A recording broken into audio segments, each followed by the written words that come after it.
we do cool stuff. Like we do really interesting interventions that often are like minimally invasive and yet are very effective.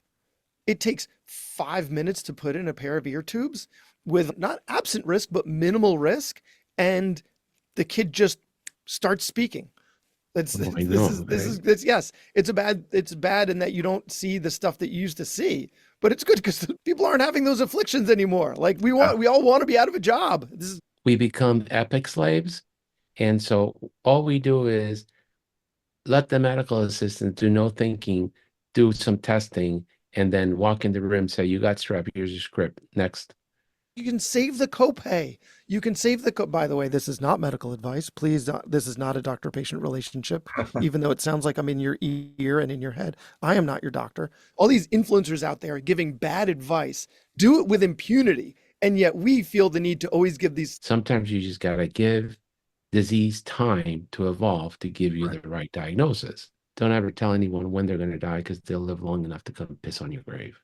And those were the wisest words I have ever heard. Nothing's right or nothing's And wrong. well, Every you do know individual what's has a right and different you do know what's expectation. wrong. And if you struggle with that, you know you're doing the right thing. Yeah. If you Yeah. see everything crystal clear, Yeah. I guess is you're Yeah. having you take out the tonsils, you take out the adenoids, you put in the ear tubes, you manage the asthma.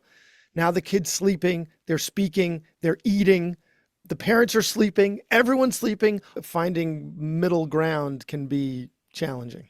The lack of autonomy and how that is really burning out physicians at an alarming rate. Pediatrics is a difficult specialty because it's a physical specialty. Yeah. You have to walk from room to room. You gotta sometimes wrestle the kid down to look in his ears. Being on your feet for 12 hours for a 12-hour shift, which I used to do when I was in my early 20s and 30s, is not going to be a possibility in my late 60s. It's just my bones are going to be tired. And but I don't want to just sit home and do nothing. If you fill your passion buckets, you have more energy to do things that you're good at. Time is the only commodity that cannot be made up, made back, made up. Mm-hmm. Time is gone. Yeah. Money can be, you can always find another way of making money. Everything we should have been learning while we were memorizing Krebs cycle. Big misconception in our business is that in order to improve your patient satisfaction scores, you need to spend more time with the patient. And that is not true. You need to be methodical about your communication. The communication piece is not part of our curriculum in medical school or residency. And it's such an important piece of what we do as physicians. But we only learn it later on our own. If you want a patient to really know that you care about what they're saying, you need to use your brows. Raise your brows, lower your brows, furrow your brows, squint your eyes, just this top half of your face. The evil of medicine is that darn computer. All right. That has taken away the relationships, the connections, the communication, the storytelling. You take them to Yeah. the park. I don't want to go home. I want to stay at the park. Like once they're Yeah. committed to it.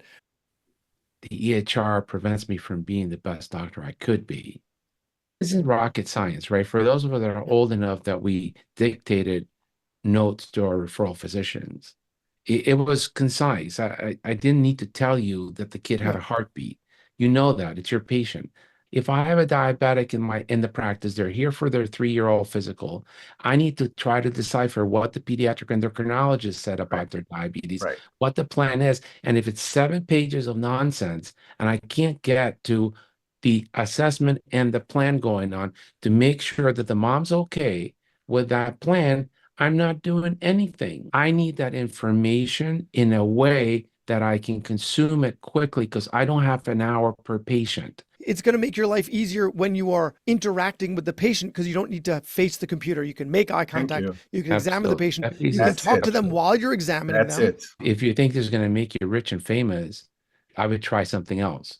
But if your heart's in it and you enjoy talking to people and getting to know new people and you're curious about what they're doing and why they're doing it, and that brings you joy, it is an incredibly awesome experience.